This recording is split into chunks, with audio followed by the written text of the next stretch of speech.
أنا أحبك يا شهر الخير لأنك أحلى أيامي أحب أزور أحبابي وأخواني أنا أحبك يا شهر الخير لأنك أحلى أيامي أحب إن الحمد لله نحمده ونستعينه ونستغفره ونعوذ بالله من شرور أنفسنا ومن سيئات أعمالنا من يهده الله فلا مضل له ومن يضلل فلا هادي له أشهد أن لا إله إلا الله وأن محمدا عبده ورسوله أما بعد يا أيها الذين آمنوا اتقوا الله حق تقاته ولا تموتن إلا وأنتم مسلمون يا أيها الناس اتقوا ربكم الذي خلقكم من نفس واحدة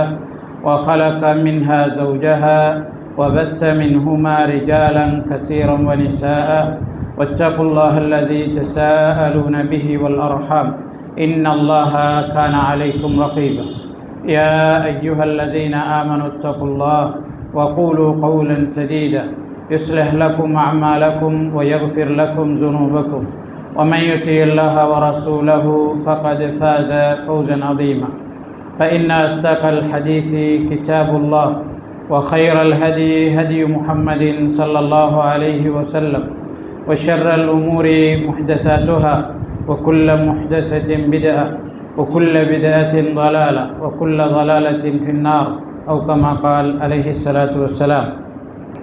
அல்லாஹு தஆலா நபி ஸல்லல்லாஹு அலைஹி வஸல்லம் அவர்களுடைய வரலாற்றிலிருந்து நாம் படிப்பினை பெற வேண்டிய பாடங்களை எங்களுடைய வாழ்க்கையிலே நடைமுறைப்படுத்துவதற்கு நம் அனைவருக்கும் அருள் செய்வானாக என்று பிரார்த்தனை செய்து கொள்கின்றேன். நபி ஸல்லல்லாஹு அலைஹி வஸல்லம் அவர்களுக்கு அபூ சுஃபியானுடைய தலைமையிலே ஒரு வியாபார குழு வருகிறது. ஆயிரக்கணக்கான வாகனங்கள் அந்த வியாபார குழுவிலே இருக்கிறது. 50 பேருக்கு உட்பட்டவர்கள் தான் என்ன செய்கிறார்கள், அந்த வியாபார குழுவிலே வருகிறார்கள். மற்ற வாகனங்கள் அனைத்தும் பொருட்களை ஏற்றி செல்கிறது. பெரியோரு லாபத்தோடு அவங்க ஷாம் பிரதேசத்திலிருந்து திரும்பி வருகிறார்கள், அது வர இருக்கிறார்கள் என்கிற செய்தி நபி ஸல்லல்லாஹு அலைஹி வஸல்லம் அவர்களுக்கு கேள்விப்படுகிறது.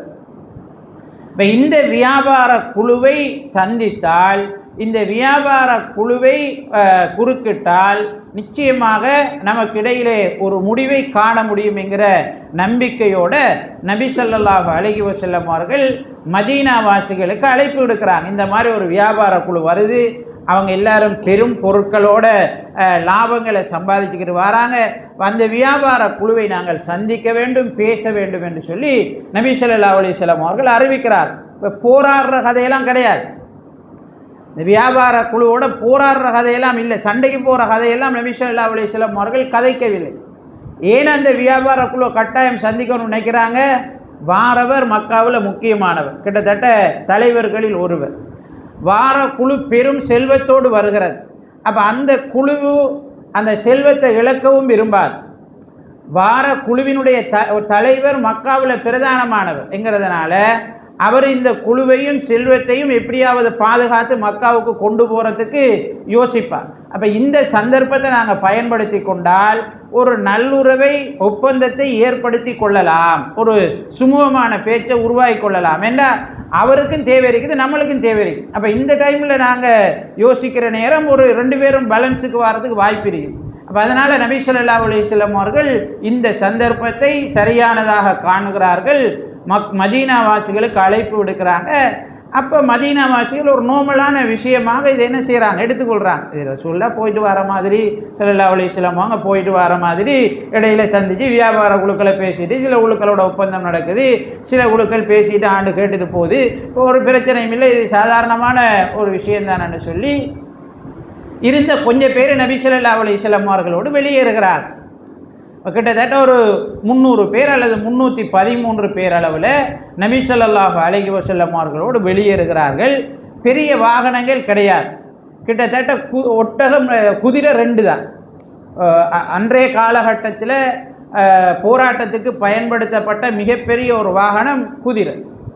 ஒட்டகம்ன்றது சாதாரணமாக தூர பயணங்களுக்கு பயன்படுத்தக்கூடிய ஒரு வாகனம். அப்போ குதிரை ரெண்டே தான் இருக்கு. அதில் குதிரை வீரர்கள்னு 2 பேர் தான் இருக்காங்க. ஒட்டகம் கிட்டத்தட்ட 70 அல்லது 40 இந்த அளவு தான் இந்த வாகனங்கள் இருக்குது. அப்போ 300 பேரும் ஒரு வாகனத்துக்கு கிட்டத்தட்ட 5 பேர் 10 பேர் என்ற அடிப்படையில் நபி ஸல்லல்லாஹு அலைஹி வஸல்லம் அவர்களுடைய வாகனத்தில் கூட 3 பேர் போகிறாங்க மாறி மாறி. நபி அவங்க கொஞ்சம் நடந்து போகிறது, இன்னொரு ஆள் வர்றது, அப்படி 3 பேர் என்ன செய்கிறாங்க, மாறி மாறி போகிறாங்க. அப்போ ஒரு சாதாரணமான விஷயமாக தான் இதை எடுத்துகிட்டு பெரிய ஆயுதங்கள் இல்லை, ஒன்றும் இல்லை. நம்ம என்ன செய்கிறோம், ஒரு வியாபார குழு சந்திக்க போகிறோம், அவங்களோட நபி அவங்க பேச போகிறாங்க, நபி அவங்களுக்கு இடையில் ஒரு நல்லுறவு ஏற்படும் என்ற அடிப்படையில் தான் என்ன செய்யுது இந்த குழு போகிறது. இந்த குழு பத்ருங்கிற இடத்தை அடைகிறது. பத்ருங்கிற இடத்தை அடைஞ்ச உடனே நபி ஸல்லல்லாஹு அலைஹி வஸல்லம் அவர்கள் மக்காவை இந்த வந்திருந்த குழுவை வந்து 2ஆக பிரிக்கிறாங்க. ஒன்று மக்காவாசிகள், அடுத்தது மதீனாவாசிகள். இதில் அதிகமானவர்கள் மதீனாவாசிகள், அதுவும் ஹஸ்ரஜ் கோத்திரத்தை சேர்ந்தார்கள். கிட்டத்தட்ட 160க்கு மேற்பட்டவர்கள் ஹஸ்ரஜ் கோத்திரத்தை சேர்ந்தார்கள். மத்தாக்கள் தான் மக்காவாசிகள், ஹவுஸ் கோத்திரத்தை சேர்ந்தவர்கள் எல்லாம் இருந்தாங்க. இப்போ நபி ஸல்லல்லாஹு அலைஹி வஸல்லம் அவர்கள் மதீனாவாசிகளுக்கு ஒரு தலைவரை போட்டாங்க, மக்காவாசிகளுக்கு ஒரு தலைவரை போட்டாங்க. இந்த குதிரையில் வந்த 2 பேரையும் இந்த 2 சாராருக்குமாக பிரித்து விட்டார்கள். மக்கா வாசிகளுக்கு ஒரு ஆள், மதீனா வாசிகளுக்கு ஒரு ஆள், ஒட்டகத்தில் வந்த ஆக்களுக்கு அவங்களுக்குன்னு ஒரு தலைவரை போட்டாங்க. இப்படி அந்த குழு என்ன செய்கிறது, போகிறது, மக்கா பத்ருங்கிற இடத்தை சென்றடைகிறது, பத்ருக்கு போகுது. இப்படி பத்ருக்கு நபி அவர்கள் வந்து கொண்டிருக்கிறார்கள், பத்ரில் இருக்கிறாங்க என்ற செய்தி அபூ சுஃபியானுக்கு என்ன செய்கிறது, ஒற்றர்களின் ஊடாக தெரிய வருகிறது. அப்போ அந்த காலத்தில் ஒரு வியாபார குழுவோ அல்லது எதுக்காக போகிற ஆக்களோ ஒற்றர்கள் என்ன செய்வாங்க, ஒற்றர்களுடைய செய்திகளை அடிப்படையாக வச்சு போவாங்க. ஏன்னா பாலைவன பயணம் என்பது ஆபத்து நிறைந்தது. அப்போ ஒற்றர்களுடைய தகவலை நம்புவாங்க, அவங்களுடைய தகவலை வச்சு தான் பிரயாணம் செய்வாங்க. அப்போ அபூ சுஃபியான் பெரிய ஒரு வியாபார குழுவோட பெரிய செல்வங்களோடு வந்துட்டு இருக்கான். அதனால் ஒற்றர்களுடைய செய்தியை வழியினுடைய பாதுகாப்பு தொடர்பாக எடுத்துக்கொண்டே போனான். வேண்டா ஏற்கனவே நபி ஸல்லல்லாஹு அலைஹி வஸல்லம் அவர்களும் சஹாபாக்களும் வியாபார குழுக்களை சந்தித்து கொண்டிருக்கிறார். இந்த நேரத்தில் அபூ சுஃபியானும் மிகவும் அவதானமாக தங்களோட வியாபார குழுவையும் சந்திக்கலாம், என்ன நடக்குமோ ஏது நடக்குமோ என்ற அடிப்படையில் ஒரு தற்பாதுகாப்போடு ஒரு அவதானமாக ஒற்றர்களை வைத்து செய்திகளை எடுத்துக்கொண்டு அவன் போயிட்டுருக்கிறான். இப்போ இந்த நேரம் பத்ருக்கு இவங்க வந்திருக்காங்க, இப்படி ஒரு குழு வந்திருக்கிறதுங்கிற செய்தி அபூ சுஃபியானுக்கு கேள்விப்படுகிறது. அப்போ அபூ சுஃபியான் வந்து குறிப்பிட்ட ஒரு தொலைவில் வியாபார குழுவை நிப்பாட்டிட்டு இந்த பத்ருங்கிற இடத்த அவனாகவே வந்து என்ன செய்கிறான், நோட்டம் விடுகிறான். இதுக்குள்ளே ஏதாவது இருக்குதா, ஏதாவது ஆபத்துகள் நமக்கு இருக்குதா, உண்மையாக முஹம்மது ஸல்லல்லாஹு அலைஹி வஸல்லம் அவரும் அவருடைய தோழர்களும் இங்கே இருக்காங்களான்றத அவனாக என்ன செய்கிறான், ஆய்வு செய்கிறான். அப்போ சில ஆக்களை அவன் காணல, எச்சு சச்சங்களை காண்றான், சில பொருட்களை காண்றான், சில அடையாளங்களை காண்றான். அப்போ அவன் சொல்கிறான், கண்டிப்பாக இது எஸ்ரிப் வாசிகள் உடையது தான், இது மதீனாவில் இருந்து வந்த ஆக்கள் உடையது தான். இப்போ மதீனாவில் இருந்து ஆக்கள் வந்திருக்கு, இதுக்குள்ளே இருக்கு என்று தான் உறுதிப்படுத்தி கொள்கிறான். உறுதிப்படுத்தி கொண்டு உடனடியாக மக்காவுக்கு தகவல் அனுப்புகிறான். இந்த மாதிரி உங்களுடைய வியாபார குழுவை தடுப்பதற்காக சந்திப்பதற்காக ஒரு கூட்டம் நபி அவர்களுடைய தலைமையில் தயாராகி இருக்குது, அது பத்ருக்கு வந்திருக்கிறது, நீங்கள் எல்லாரும் அவசரமாக தயாராகி இங்கே வாங்க என்று சொல்லிட்டு அவன் என்ன செய்கிறான், அந்த ரூட்டால் போகாமல் வேறு ஒரு ரூட்டை பிடிச்சி மக்காவை என்ன செய்கிறான், சென்றடைகிறான். அபூ சுஃபியானுடைய தகவல் வந்தவுடனே மக்காவுக்குள்ளே பெரும் கொந்தளிப்பு ஏற்படுகிறது. ஏன்னா ஏற்கனவே பல குழுக்கள் சந்தித்து இந்த மாதிரி நடக்குது, நபி அவங்க பேசிகிட்டு இருக்கிறான். இப்போ நபி அவங்களோட அவங்களுக்கு முரண்படவும் மேலாது, பிரச்சனைப்படவும் மேலாது, சண்டை பிடிச்சி கொள்ளவும் மேலாது. ஏன்னா ஒரு சாதாரணமான பேச்சுவார்த்தை என்ன போகுது, முத்தலை முருகல் இல்லை.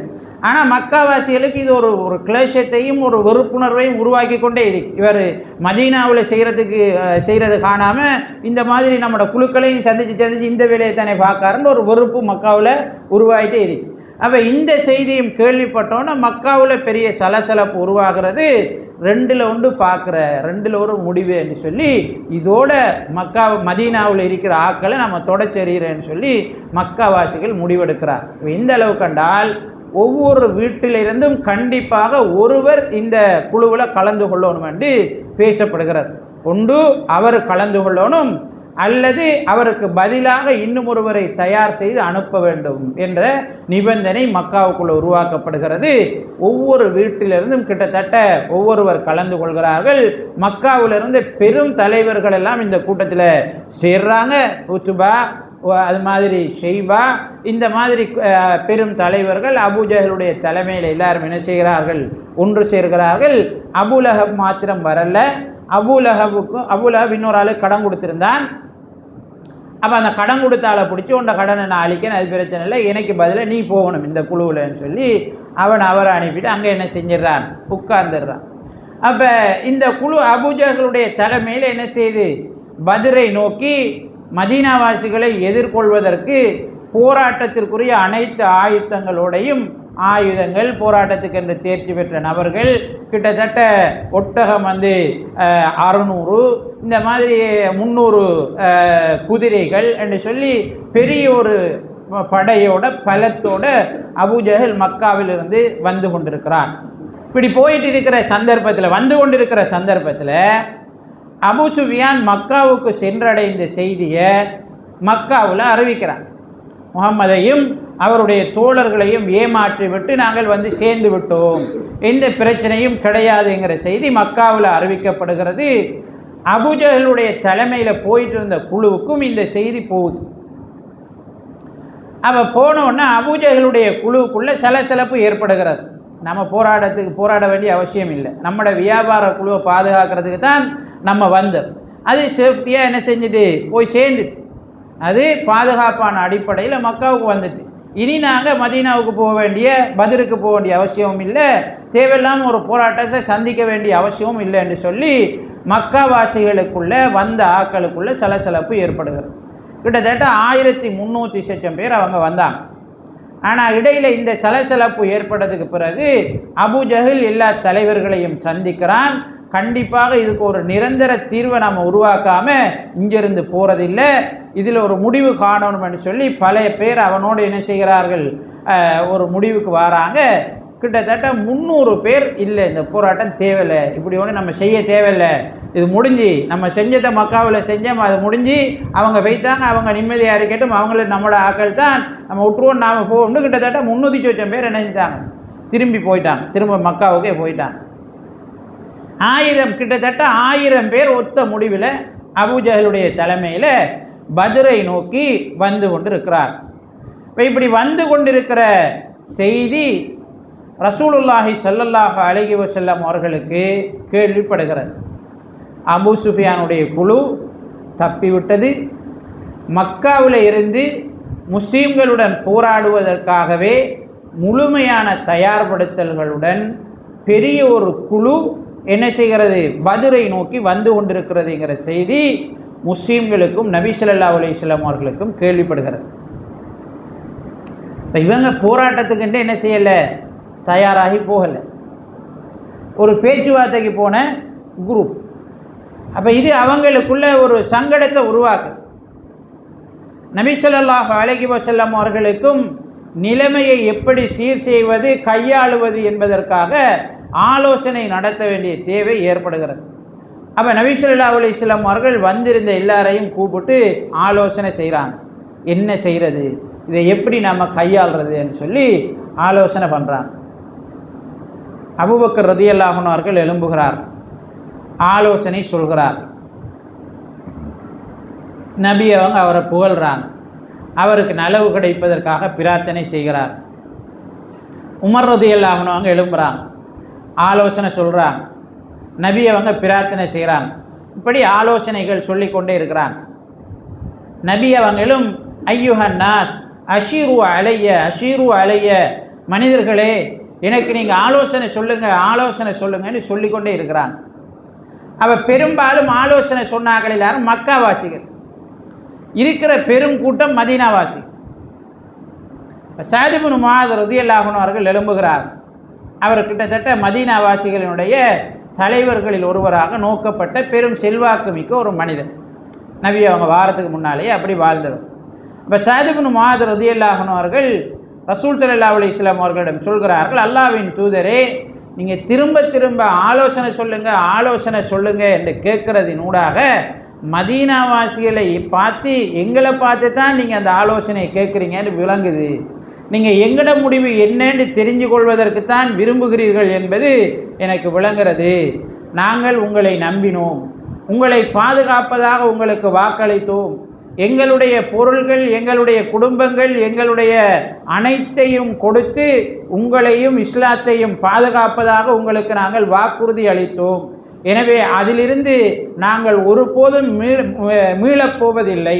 அது எங்களுடைய வாக்குறுதி, அதில் நாங்கள் உண்மையாக இருப்போம். எனவே நீங்கள் என்ன முடிவெடுக்கிறீர்களோ அதற்கு பின்னால் நாங்கள் இருப்போம். எந்த அளவு கண்டா சில அறிவிப்புகளில் அவங்க சொல்கிறாங்க, முன்னால் இருக்கிற இந்த நதியில் ஆற்றுல நீங்கள் குதிச்சிங்க என்றால் பின்னால் நாங்களும் குதிப்போம், ஒரு கவலையும் நீங்கள் பட தேவையில்லை. யாரை நீங்கள் சேர்க்குறீங்களோ அவங்களோட தான் நாங்களும் சேர்ந்திருப்போம், யாரை நீங்கள் பிரிஞ்சிருக்கிறீங்களோ அவங்களோட தான் நாங்களும் பிரிஞ்சிருப்போம். நீங்கள் ஒன்றும் யோசிக்க தேவையில்லை, நீங்கள் என்ன முடிவெடுக்கிறீர்களோ அதற்கு பின்னால் மதீனாவாசிகள் அனைவரும் இருப்பார்கள் என்று சொல்லி சஅத் இப்னு முஆத் ரலியல்லாஹு அன்ஹு அவர்கள் சொல்கிறார்கள். ரசூலுல்லாஹி ஸல்லல்லாஹு அலைஹி வஸல்லம் அவர்கள் சஅத் ரலியல்லாஹு அன்ஹு அவருடைய முடிவை கண்டு சந்தோஷம் அடைகிறார்கள். இந்த படை, அதாவது இந்த குழு பத்ரை நோக்கி பயணிக்கிறது, போராடுவது அல்லது நிலைமை எப்படி இருக்கிறதோ அதற்கு ஏற்ப நாங்கள் நடந்து கொள்வது என்ற முடிவோடு நபி ஸல்லல்லாஹு அலைஹி வஸல்லம் அவர்கள் சஹாபாக்களோடு இருக்கிறார்கள்.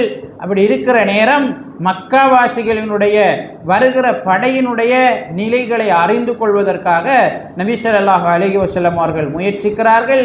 சஹாபாக்களை ஓரிருவராக அனுப்பி வைக்கிறார்கள் மற்றும் அந்த வழிகளால் பயணிப்பவர்களிடம் செய்திகளை கேட்டு தெரிந்து கொள்கிறார். நபி ஸல்லல்லாஹு அலைஹி வஸல்லம் அவர்களும் அபூபக்கர் ரலியல்லாஹு அன்ஹு அவர்களும் ஒரு தடவை இந்த மாதிரி செய்திகளை அறிஞ்சு கொள்வதற்காக சுற்றி வராங்க. ஒரு வயோதிபரை பார்க்குறாங்க. அந்த வழியில் அவர் பயணம் செஞ்சிட்டு இருக்கிறார். அவரை பிடிக்கிறாங்க. அவர்கிட்ட கேட்குறாங்க, இந்த மாதிரி ஏதாவது போராட்ட குழுக்கள், மக்காவில் இருந்து பெரும் குழுக்கள் யாரும் வாராங்களாங்கிற செய்தியை கேட்குறாங்க. அப்போ அவர் சொல்கிறாரு, எனக்கு நிச்சயமாக 2 சாரார்கள் இருக்கிறார்கள் என்பது தெரியும், ஆனால் நீங்கள் 2 பேரும் யாருன்னு தெரியாமல் நான் செய்தியை சொல்ல மாட்டேன்னு சொல்கிறார். அப்போ மக்காவாசிகளும் வராங்கன்னு தெரியும், மதீனாவாசிகளும் இங்கே இருக்காங்கன்னு எனக்கு தெரியும், ஆனால் நீங்கள் யாருன்னு முதல்ல நான் தெரிஞ்சு கொள்ளணும் என்று சொல்கிறார். சொன்னபோது நபி ஸல்லல்லாஹு அலைஹி வஸல்லம் அவங்க சொல்கிறாங்க, நீங்கள் உங்களுக்கு தெரிந்த செய்தியை சொல்வீர்களாக இருந்தால் நாங்கள் யாருன்னு உங்களுக்கு சொல்லுவோம்னு சொல்கிறாங்க. அப்போ அவர் கேட்குறார், அப்படி என்றால் நான் சொன்னால் நீங்கள் சொல்லுவீங்களான்னு கேட்குறார். ஓம்னு சொன்னோன்னே அவர் மக்காவாசிகள் தொடர்பான செய்திகளையும் மதீனாவாசிகள் இங்கே கூடாரமிட்டிருக்கிற செய்தியையும் நபி ஸல்லல்லாஹு அலைஹி வஸல்லம் அவர்களுக்கு சொல்கிறார். சொல்லிட்டு, மன் அன்துமா மின் ஐன அன்துமா, நீங்கள் 2 பேரும் எங்கேருந்து வாரீங்க, நீங்கள் 2 பேரும் யாருன்னு கேட்காங்க. அப்போ நபி ஸல்லல்லாஹு அலைஹி வஸல்லம் அவங்க சொன்னாங்க, மினல் மான்னு சொன்னாங்க, தண்ணியில் இருந்து வந்திருக்கோம் அப்படின்னு சொன்னாங்க. இப்போ தண்ணியில் இருந்து வந்திருக்கோம்னா அடையாளம் தண்ணி இருக்கிற ஏரியாவிலேருந்து வந்திருக்கு. அப்போ அவருக்கு நபி அவங்க பொய்யும் சொல்லலை, அவருக்கும் உரிய தகவல் போய் சேர்ந்துருக்கிறது.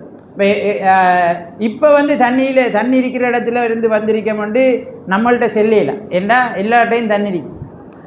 அப்போ ஒரு சில ஏரியாக்கெல்லாம் தண்ணி இருக்கு, ஒரு சில ஏரியாக்கெல்லாம் தண்ணி இருக்கிற இடத்துல இருந்து வந்திருக்கோம்டா ஒன்று பத்ரில் இருந்து வந்திருக்கணும், அல்லது ஈராக்கில் இருந்து வந்திருக்கணும், அல்லது இந்த மாதிரி பக்கத்தில் தண்ணி இருக்கிற ஏதாவது ஒரு ஏரியாவிலேருந்து வந்திருக்கோம். அப்படி இல்லாமல் வேறு இந்த பெரிய அர்த்தங்கள் இது கிடையாது. அப்போ நபி ஸல்லல்லாஹு அலைஹி வஸல்லம் அவங்க அதை சொல்லிட்டு போனாங்க.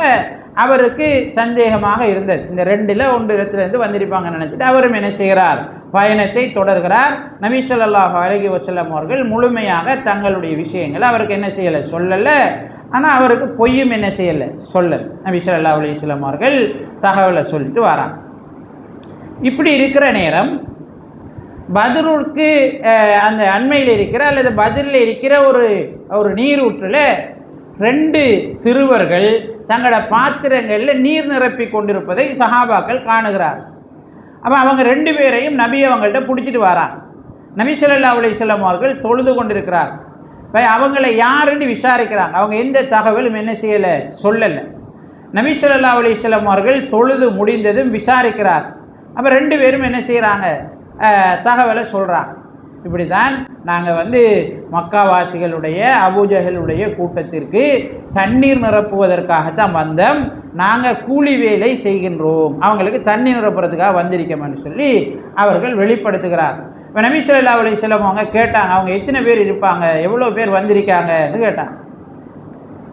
அப்போ அந்த சிறுவர்கள் சொன்னார்கள், இல்லை பெரிய கூட்டம், பெரும் கூட்டம் வந்திருக்கிறதுன்னு சொன்னாங்க. அப்போ நபி ஸல்லல்லாஹு அலைஹி வஸல்லம் அவங்க கேட்டாங்க, ஒரு நாளைக்கு உணவுக்கு எத்தனை ஒட்டகத்தை அவங்க அறுக்கிறாங்கன்னு கேட்டாங்க. அப்போ அந்த சிறுவர்கள் சொன்னாங்க, ஒரு நாளைக்கு 9 அல்லது 10 ஒட்டகம் அறுக்கப்படுகிறது சொன்னாங்க. இப்போ 900 பேர் அல்லது 1000 பேர் இதில் இருப்பாங்கன்னு நபி ஸல்லல்லாஹு அலைஹி வஸல்லம் அவர்கள் சஹாபாக்களுக்கு கணக்கு செல்கிறார்கள். இந்த மாதிரி தகவல்களோட நபி ஸல்லல்லாஹு அலைஹி வஸல்லம் அவர்களும் சஹாபாக்களும் பத்ரிலே கூடாரம் அடிக்கிறார். அந்த நேரம் இரவு, சாதாரணமான ஒரு மழை, நபி அவர்களும் சஹாபாக்களும் இருந்த இடத்துல ஒரு தூறல் இறங்குகிறது. சஹாபாக்களுக்கு ஒரு நிம்மதி அது கொடுக்குது. அவங்க தங்கியிருந்த இடம் மணல் தரையாக இருந்தது. அந்த இடம் கெட்டியாகும். இந்த மழை வந்த உடனே அவங்களுக்கு விரும்பின மாதிரி நடக்கக்கூடிய மாதிரி கெட்டியாகிறது. மக்காவாசிகள் தங்கியிருந்த இடத்துல பெரும் மழை, அவர்கள் இருந்த இடம் சேரும் சகதியுமாக மாறுகிறது. அவங்களுக்கு இருக்கிறதுக்கு பொருத்தமில்லாத ஒரு இடமாக மாறுகிறது. அடுத்த நாள் காலையில் நபி ஸல்லல்லாஹு அலைஹி வஸல்லம் அவர்கள் முஸ்லீம்களுடைய அணியை கொண்டு போய் வைக்கிறார்கள். போராட்டத்துக்கு அவங்கள தயார்படுத்துகிறாங்க. அப்போ நபி ஸல்லல்லாஹு அலைஹி வஸல்லம் அவர்களிடம் ஹப்பாப் இப்னுல் ஹாரிஸ் ரலியல்லாஹு அன்ஹு அவர்கள் கேட்கிறார்கள், அல்லாஹ்வின் தூதரே, தேர்வு செய்யப்பட்டிருக்கிற இந்த இடம் நீங்களாக தேர்வு செய்ததா அல்லது அல்லாஹு தஆலா உங்களுக்கு தேர்வு செய்து இதுதான் இடம், வேறு இடம் கிடையாது, இதில் தான் நீங்கள் நிற்கணுமென்று கொடுத்தானான்னு கேட்குறாங்க. அவள் கேள்வி கேட்குற முறையை பாருங்கள். ஒரு பெரிய ஒரு ஆளுக்கு நாங்கள் ஒரு விஷயத்தை சுட்டி காட்டுற நேரம் அல்லது ஆலோசனை சொல்ல போகிற நேரம் மிக நிதானமாக மிகச் சரியான வார்த்தையில் அவரையும் நாங்கள் நொந்து கொள்ளாமல் அவருக்கு முறையான அடிப்படையில் ஆலோசனை சொல்லப்பட வேண்டும் என்கிற ஒரு இங்கிதம், ஒரு ஒரு ஒழுங்கு எங்களுக்கு இங்கே என்ன செய்யப்படுகிறது, போதிக்கப்படுகிறது. அப்போ நபி ஸல்லல்லாஹு அலைஹி வஸல்லம் அவங்க சொன்னாங்க, இல்லை இது நானாக தேர்வு செய்தது, நானாக கண்டது தான், ஆலோசனை தான், வேறு ஒன்றுமில்லைன்னு சொன்னாங்க.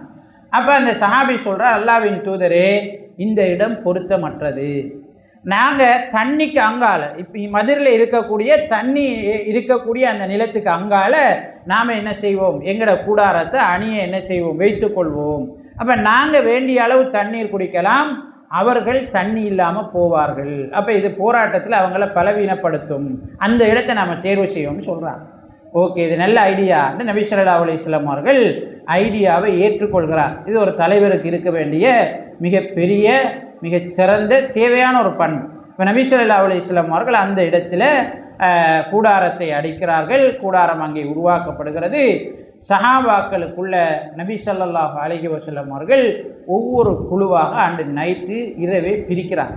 எந்த அளவு கண்டா, நீங்கள் எங்கே நிற்கணும், நீங்கள் எங்கே நிற்கணும், இந்த குழு எங்கே நிற்கணும், யார் முதல்ல போராடுறது, யார் இந்த போராட்டத்தை அடுத்த லெவலுக்கு கொண்டு போகிறது, போராட்டம் உக்கிரம் அடைஞ்சா அடுத்தது எந்த அணி இறங்கணும் என்று சொல்லி இருந்த வளங்களை எப்படி நாங்கள் தேவை நிலைமையினுடைய தேவைக்கு ஏற்ப பயன்படுத்துகிறேன்னு நபி ஸல்லல்லாஹு அலைஹி வஸல்லம் அவர்கள் முழுமையான திட்டத்தை சஹாபாக்களுக்கு சொல்கிறாங்க.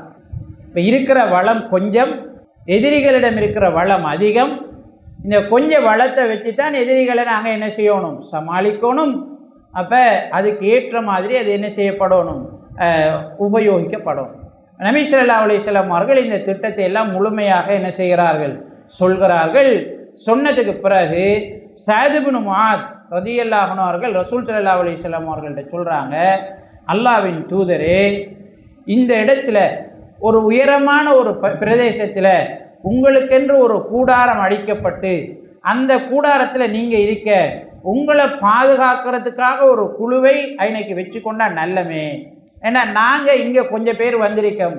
அல்லாஹ்வின் மீது ஆணையாக எங்களை விட சற்றும் குறையாத உங்களை நேசிக்கிற ஒரு கூட்டம் மதீனாவில் இருக்கிறார்கள். அவர்கள் உங்களோடு போராட்டம் நீங்கள் போராடுகிறீர்கள் என்றிருந்தால் கண்டிப்பாக எல்லாவற்றையும் துறந்து அவர்கள் உங்களோடு சேர்ந்து கொண்டிருப்பார்கள், எம்மோடு வந்திருப்பாங்க. ஆனால் அவங்களுக்கு இதெல்லாம் தெரியாது.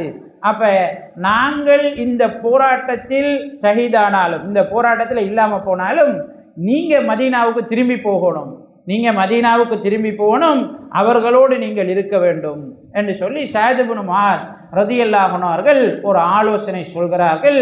அந்த ஆலோசனை சபையோரால் ஏற்றுக்கொள்ளப்படுகிறது. நபி அவர்களுக்கு ஒரு கூடாரம் அடிக்கப்படுகிறது. ஸஅத் இப்னு முஆதினுடைய தலைமையில் ரலியல்லாஹு அன்ஹு அவருடைய தலைமையில் ஒரு குழு அந்த கூடாரத்தை வளைத்து நிற்கிறது. நபி ஸல்லல்லாஹு அலைஹி வஸல்லம் அவர்களும் சஹாபாக்களும் அபூபக்கர் ரலியல்லாஹு அன்ஹு அவர்களும் அந்த கூடாரத்திற்குள்ளே இருக்கிறார். இந்த நேரத்தில் மக்காவாசிகளுக்கு இடையில திரும்பவும் ஒரு சலசலப்பு உருவாகும். வந்திருக்கிற மக்காவாசிகளுக்கு இடையில திரும்பவும் ஒரு சலசலப்பு உருவாகும். அவங்க நினைச்சாங்க அவங்களுக்கு வெற்றி உறுதி, இருக்கிற எல்லாரையும் நம்ம கொலை செய்ய போகிறோம். ஏன்? அவங்களுக்கு விஷயம் தெரிஞ்சிருக்கும், யார் வந்திருக்கா, எத்தனை பேர் எப்படியான நிலைமையில் இருக்காங்கன்னு ஒற்றர்கள் ஊடாக அறிந்திருப்பார்கள். அப்போ அவங்க நினைச்சாங்க இந்த ஆகள்கிட்ட ஆயுதமும் இல்லை, இந்த ஆகள்கிட்ட வாகனமும் இல்லை, சும்மா ஒரு சின்ன கொஞ்சம் பேர் வந்துட்டு கிடக்குது, நாம் பெரிய ஒரு கூட்டம் பெரிய ஒரு ஆயுத குழுவோடு நம்ம வந்திருக்கோம், இந்த ஆக்களை போய் சும்மா துவம்சம் செஞ்சு இன்னத்துக்கு சும்மா அந்த தேவையில்லா வேலையை நம்ம பார்ப்பான். அதுவும் நம்மளோட உறவுக்காராக்கள், இந்த ஆக்கள் எல்லாரும் நம்மளோட சொந்தக்காராக்கள். அடுத்தது மதீனாவாசிகள் கூட பேர் இருக்காங்க. மதீனாவாசிகளை இந்த போராட்டத்தில் நம்ம தோற்கடிச்சு போட்டு பேத்தமாக இருந்தால் மிச்சம் இருக்கிற மதீனாவாசிகள் ஒருத்தரும் நம்ம வியாபாரம் செய்கிறதுக்கு போகிறது கூட மாட்டான். அதால் நம்மளோட பொருளாதார நலன்கள் எல்லாம் பாதிக்கப்படும். இந்த மாதிரி என்ன செய்கிறாங்க, அவங்களுக்குள்ள கொஞ்சம் பேர் கற்பனை செய்கிறாங்க. மக்காவாசிகளில் வந்த ஆக்களில் முக்கியமான ஆக்கள், குறிப்பாக உத்பா, இந்த மாதிரி தலைவர்கள் தங்களுக்குள்ளே பேசிக்கொள்கிறாங்க, இந்த மாதிரி ஒரு போராட்டம் தேவையில்லை, நம்ம வெளியாகி போயிடுவோம், இதை நம்ம முடிச்சுட்டு போயிடுவோம்னு யோசிக்கிறாங்க. அப்போ அது மற்றவர்களுக்கும் சரியாக படுது கொஞ்சம் பேருக்கு. அப்போ அந்த மாதிரி ஒரு தகவல் பரவிட்டு இருக்கின்றது அபூஜஹலுக்கு தெரிய வருது. அப்போ அபூஜஹல் ஆட்டத்துக்குள்ளே நுழைகிறான். அவன் இந்த கருத்தை மாற்றுறதுக்காக முயற்சி செய்கிறான். உத்பாவில் பெரிய ஒரு பழியை போடுறான். இவர் தன்னை சொந்தங்களை பாதுகாத்து கொள்றதுக்காக முயற்சிக்கிறாரு. ஏன்னா இவர் ஒரு மகன் ஏற்கனவே நினைஞ்சிட்டான், இஸ்லாத்தை ஏற்று முஸ்லீம்களுக்குள்ளே போயிட்டான், ஏற்கனவே முஸ்லீம்களுக்குள்ளே இருக்கான். அப்போ அவன் கொலை செய்யப்படுவான்ன்றதுக்காகத்தான் இவர் இந்த மாதிரி ஒரு கதையை பின்னி விடுறாரு. இதுக்கு பின்னால் நம்ம போகக்கூடாது, நம்ம ஒரு முடிவு காணணும்னு சொல்லி அபூஜஹல் ஒரு கதையை அவங்களுக்குள்ள பரப்பி விடுகிறான். மக்காவாசிகளுக்குள்ள இந்த சலசலப்பு போராட்டம் நடத்தத்தான் வேண்டும் என்ற முடிவோடு முடிவடைகிறது. இப்போ நபி ஸல்லல்லாஹு அலைஹி வஸல்லம் அவர்கள் அந்த கூடாரத்துக்குள்ளே இருக்கிறாங்க. போராட்டம் ஆரம்பமாகிறது. முதல்ல போராட்டம் அந்த காலத்தில் ஒரு சில ஆக்கள் தான் முன்னுக்கு வருவாங்க. அதுக்கு பிறகு இங்கால அணியிலிருந்து ஒரு சில ஆக்கள் போவாங்க. அதுக்கு பிறகு மொத்தமாக எல்லாரும் சேர்ந்து போராடுவாங்க. அப்படி தான் அன்றைய முறை இருந்திருக்கிறது. இப்போ இதை விளையாட்டுகளில் இணைஞ்சிருக்காங்க, வச்சுருக்காங்க. இப்போ மக்காவாசிகளில் முக்கியமானவர்கள் முன்னுக்கு வராங்க. உத்பா, ஷைபா, உத்பாவுடைய மகன் வலித் பின் உத்பா, இவங்க 3 பேரும் முன்னுக்கு வராங்க. இவங்க கிட்டத்தட்ட மக்காவினுடைய தலைவர்களுடைய அந்தஸ்தில் இருக்கிற ஆக்கள், மிகப்பெரியவர்கள். இந்த 3 பேரும் முன்னுக்கு உங்களோட அணியிலிருந்து எங்களோட போராடுறார்கள் வாங்க என்று அழைப்பு விடுக்கிறாங்க. இப்போ மதீனாவாசிகள் 3 பேர் போகிறாங்க. போனோன்னு அவங்க யாருன்னு விசாரிக்கிறாங்க. நாங்கள் மதீனாவாசிகள், உங்களுக்கு எங்களுக்கு எந்த தேவையும் இல்லை, உங்களோட நாங்கள் பிரச்சனைப்பட வரலை, எங்களுக்கு எங்களோட கூட்டத்தில் இருந்து மக்காவாசிகளில் இருந்து அனுப்புங்க, நாங்கள் அவங்கள தான் பார்க்க வந்திருக்கோம்னு சொல்கிறாங்க.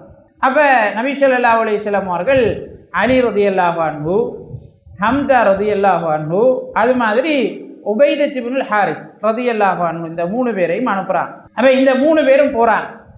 இதில் ஹம்ஸா ரலியல்லாஹு அன்ஹும் அலி ரலியல்லாஹு அன்ஹும் அவங்களை எதிர்கொண்ட ஆக்களை விரைவாகவே முடிச்சிடுறாங்க. உபைதா ரலியல்லாஹு அன்ஹு அவர்களுக்கும் அவர் எதிர்கொண்ட ஆளுக்கும் இடையில் பிரச்சனை நடக்குது. உபைதாவுக்கும் என்ன செய்கிறது, காயம் ஏற்படுகிறது. அப்போ இந்த 2 பேரும் சேர்ந்து எதிரியை கொலை செஞ்சுட்டு உபைதா ரலியல்லாஹு அன்ஹு அவர்களை தூக்கிட்டு வராங்க. அதற்கு பிறகு என்ன செய்கிறது, போராட்டம் உக்கிரம் அடைகிறது, மோதல் ஆரம்பிக்கிறது. எல்லாருமா சேர்ந்து போராட ஆரம்பிக்கிறார். நபி ஸல்லல்லாஹு அலைஹி வஸல்லம் அவர்கள் போராட்டம் ஆரம்பிக்க இருந்த அந்த நைட்டில் இருந்து போராட்டத்தில் ஒரு முடிவு வார வரைக்கும் தூங்கவே இல்லை. முழுமையாக தொழுகையில் இருக்கிறாங்க, பிரார்த்தனையில் இருக்கிறாங்க, அல்லாஹு தஆலாட்ட அழுகுறாங்க. இறைவா, நீ எனக்கு தந்த வாக்குறுதி உண்மையானது. நிச்சயமாக இந்த கூட்டம் என்ன செய்யக்கூடாது, தோற்கடிக்கப்படக்கூடாது. இந்த கூட்டம் தோற்கடிக்கப்படுமாக இருந்தால் ஃபலன் துஅபத ஃபில் அர்தி அபதா, ஒருபோதும் நீ இந்த பூமியிலே வணங்கப்பட மாட்டாய்.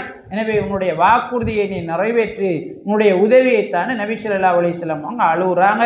தன்னுடைய 2 கைகளையும் கமக்கட்டினுடைய வெண்மை தெரியக்கூடிய அளவுக்கு உயர்த்தி கடுமையான பிரார்த்தனையில் ஈடுபடுறாங்க. மிக கடுமையான பிரார்த்தனை. அபூபக்கர் ரலியல்லாஹு அன்ஹு அவர்கள் கவலைப்படுகிறார். அல்லாஹ்வின் தூதருக்கு ஆறுதல் சொல்கிறாங்க. அல்லாஹ்வின் தூதரே, அல்லாஹு தஆலா உங்களை கைவிட மாட்டான், அல்லாஹு தஆலா உங்களை கைவிட மாட்டான், நிச்சயமாக உங்களுக்கு உதவி செய்வான் என்று அபூபக்கர் ரலியல்லாஹு அன்ஹு அவர்கள் ஆறுதல் சொல்கிறார். அப்படி இருக்கும்போது தான் அல்லாஹு தஆலாவிடம் இருந்து உதவி செய்தி நபி ஸல்லல்லாஹு அலைஹி வஸல்லம் அவர்களுக்கு இறங்குகிறது. ரசூலுல்லாஹி ஸல்லல்லாஹு அலைஹி வஸல்லம் அவர்கள் மலர்ந்த முகத்தோடு அபூபக்கர் ரலியல்லாஹு அன்ஹு அவர்களை பார்த்து எழும்புகிறார். அபூபக்கரே, அல்லாஹுவினுடைய உதவி நமக்கு வந்து விட்டது. இதோ ஜிப்ரீல் தன்னுடைய கூட்டத்தோடு இறங்கி கொண்டிருக்கிறார், நமக்காக வானவர்கள் போராட இருக்கிறார்கள் என்கிற செய்தியை அபூபக்கர் ரலியல்லாஹு அன்ஹு அவர்களுக்கு ரசூலுல்லாஹி ஸல்லல்லாஹு அலைஹி வஸல்லம் அவர்கள் சொல்கிறார். வானவர்கள் போராட்ட களத்திற்குள்ளே இறங்குகிறார். வானவர்கள் போராட்ட களத்திற்குள்ளே இறங்குகிறார்கள். சஹாபாக்கள் சொல்கிறாங்க, நாங்கள் சண்டை பிடிக்கிறதுக்கு போவோம், ஆனால் யாரை நோக்கி போனோமோ அவர் கொலை செய்யப்பட்டு கிடப்பார். யாருந்தானே எங்களை திரட்டி வருவான், ஆனால் எங்கள்கிட்ட வாரத்துக்கு முன்னால் அவன் செத்து கிடப்பான். இப்படியான காட்சிகளை நாங்கள் என்ன செய்கிறோம், அந்த போராட்ட களத்தில் கண்டோம். ஒரு சஹாபி இன்னொரு ஆளை பிடிச்சிட்டு வாரார் நபி ஸல்லல்லாஹு அலைஹி வஸல்லம் அவங்கள்ட்ட.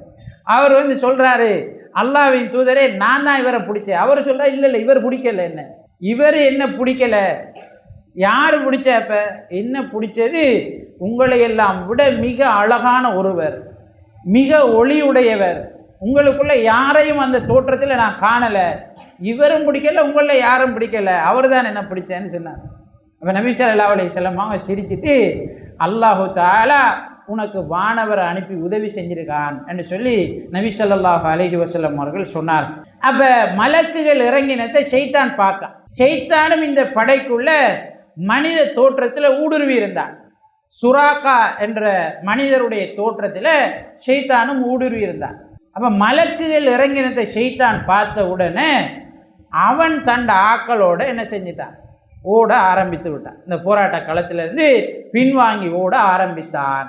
அப்போ சுராக்காவை மக்காவாசிகள் பிடிக்கிறான்.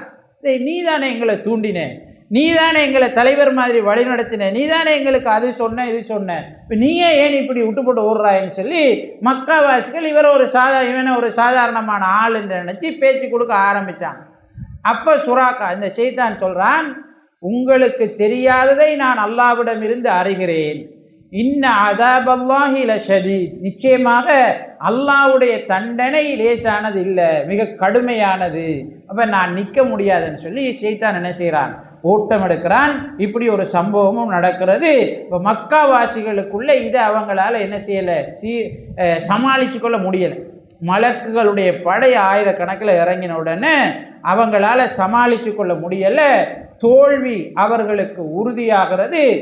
அவர்களுடைய படை சின்ன பின்னமாகி அவர்கள் ஓட ஆரம்பிக்கிறார். அபூஜஹல் இவர்களுக்குள்ள திரும்ப திரும்ப போராட்டத்துக்கு தூண்டிக்கொண்டே இருக்கிறார்.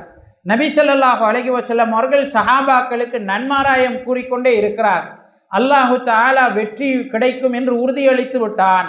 மலக்குகள் இறங்கி விட்டார்கள். எனவே நீங்கள் துணிவாக உற்சாகமாக போராடுங்கள் நபி ஸல்லல்லாஹு அலைஹி வஸல்லம் அவங்க ஒரு பக்கத்தால் கொமாண்ட் பண்ணி கொண்டே இருக்கிறாங்க. அபூஜஹல் இன்னொரு பக்கத்தால் தண்ட நேசர்கள்ட்ட தன்னோட வந்த அணிக்கிட்ட போராட்டத்துக்கு அவங்களை தூண்டி தூண்டி பேசிக்கொண்டே இருக்கிறாங்க. இப்போ இந்த நேரம் அப்துர் ரஹ்மான் இப்னு அவுஃப் ரலியல்லாஹு அன்ஹு அவர்கள் சொல்கிறார்கள், நான் இப்படி நிற்கும்போது என்னுடைய வலது பக்கம் பார்த்தேன்னு ஒரு சின்ன பொடியன் என்னை சுரண்டான். அப்போ சுரண்ட நான் குனிஞ்சி என்னன்னு அவன்கிட்ட கேட்குறேன். அப்போ இந்த அபூஜஹல் என்றவன் யார் என்று அவன்கிட்ட கேட்க. அப்போ நான் அவன்கிட்ட கேட்குறேன், ஏன் என்னத்துக்கு நீங்கள் கேட்கணும், நீ சின்ன ஒரு பொடி என்னத்துக்கு அவனை கேட்கான்னு சொல்லி கேட்குறான். அப்போ அந்த சின்ன பொடியன் அப்துல் ரஹ்மான் அவுஃப் ரலியல்லாஹு அன்ஹு சொல்கிறான், இல்லை, மக்காவில் நபி அவர்களுக்கும் சஹாபாக்களுக்கும் மிக தொந்தரவு கொடுத்து கொண்டிருந்ததாக அபூஜஹலை நான் கேள்விப்பட்டிருக்கிறேன். நான் வாரபோதே ஒரு முடிவோடு தான் வந்தேன். ஒன்று அவன் இல்லாட்டி நான் என்று தான் முடிவோடு வந்திருக்கேன். அவன் யாருன்னு மட்டும் எனக்கு காட்டுங்க என்று அவர் சொல்கிறார். அப்படி நிமிந்த உடனே இடது பக்கம் நிற்கிற ஒரு சின்ன பொடியன் இவரை சொல்கிறான். அப்போ அதுக்கு குனிஞ்சு என்னன்னு கேட்குறார். அவனும் இதே மாதிரி சொல்கிறான், நானும் இப்படி ஒரு முடிவோடு தான் வந்திருக்கேன்னு சொல்கிறான். அப்படி இருக்கக்குள்ள அபூஜஹல் முன்னுக்கால போகிறான். அப்போ அப்துல் ரஹ்மான் அவுஃப் ரலியல்லாஹு அன்ஹு அவர்கள் இந்த போகிறான் நிமிர்ந்தான்னு காட்டுறான். ரெண்டு பேரும் அவனை நோக்கி பாஞ்சு போகிறாங்க. அவனுடைய வாகனத்தினுடைய காலை வெட்டுறாங்க. அவன் கீழே விழுகிறான். அவனுடைய காலை வெட்டுகிறார்கள். அவனை எழும்ப முடியாமல் அவனை குற்றுயிராக ஆக்கிட்டு நபி ஸல்லல்லாஹு அலைஹி வஸல்லம் அவர்களிடம் வந்து விஷயத்தை சொல்கிறார். அப்போ ரெண்டு பேரும் முந்திக்கிட்டு உங்களையும் சஹாபாக்களையும் கடுமையாக நோவினைப்படுத்தியவனை நான் தான் கொண்டேன் என்று ரெண்டு பேரும் முண்டி அடித்து கொண்டு சொன்னாங்க. இப்போ நபி ஸல்லல்லாஹு அலைஹி வஸல்லம் அவங்க சொன்னாங்க, இல்லை நீங்கள் ரெண்டு பேருமே அதில் சம்பந்தப்பட்டிருக்கிறீர்கள் என்று நபி ஸல்லல்லாஹு அலைஹி வஸல்லம் அவர்கள் சொன்னார்கள். மக்காவாசிகள் முழுமையாக தோற்கடிக்கப்பட்டார்கள் இந்த பத்ர் களத்தில் என்று நமக்கு தெரியும். நோன்பு மாதத்தில் தான் அந்த பத்ர் களம் நடந்தது. சஹாபாக்கள் நோன்போடு, சஹாபாக்கள் ஆயுதங்கள் இல்லாது, பெரிய படைப்பட்டாளம் இல்லாது, மலக்குகளினுடைய பங்கு பற்றுதலோடு, அல்லாஹுவினுடைய நேரடியான உதவியோடு இந்த போராட்ட களத்திலே வெற்றியடைந்தார்கள் என்பதை நாங்கள் பார்க்கிறோம். இந்த போராட்ட களத்திலே அவர்களுக்குள் உறவு என்பது ஈமானியத்தான உறவாகத்தான் இருந்தது. சகோதரத்துவம் என்பது இஸ்லாத்தை ஏற்றுக்கொண்டான் என்பதுதான் அவர்களுடைய சகோதரத்துவமாக இருந்தது. அவர்களுக்குள்ள தலைமைத்துவம் என்பது நபி அவர்களுடைய தலைமைத்துவம் தான் தலைமைத்துவமாக இருந்தது. வேறு உறவுகளோ சொத்துக்களோ வேறு எந்த உணர்வுகளோ அவர்களை போராட்டத்திலே திசை திருப்புவதாக இருக்கவில்லைங்கிறத இந்த போராட்டத்தினுடைய வரலாற்றை நாங்கள் படிக்கிற போது தெரிந்து கொள்ளக்கூடியதாக இருக்கிறது.